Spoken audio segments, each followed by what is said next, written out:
No, tak můžeš. Ty nedáš? Nedáš. Šukrát. Já si dám. No. Tak. Hallo. Už to jede? No. No, má takový pecičky. Tak.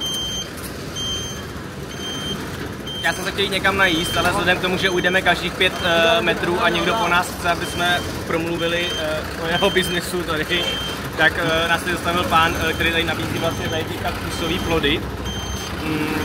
A musíme se ho zeptat, teď teda on ten stále musí posunout, protože tady pravděpodobně jede hovnocuc. Což nevypadá úplně teď moc hygienicky. A nicméně se ho rovnou zeptáme, co to stojí, protože vykam? One? A?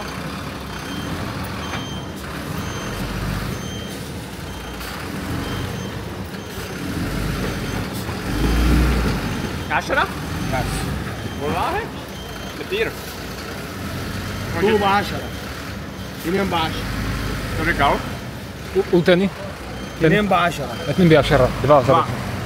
Takže říkal, že 2 stojí 10 liber, což je 5 korun. A jako není to špatný.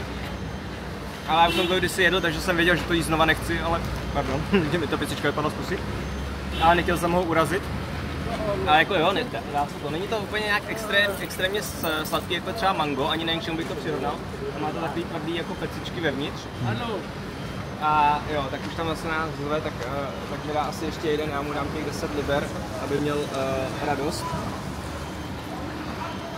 فروت كاكتروس حلو للقلب للسكر فجرة.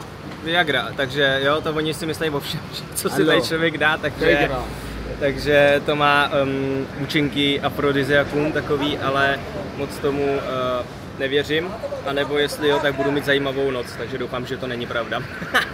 Tak, šokran gazívat. Tak.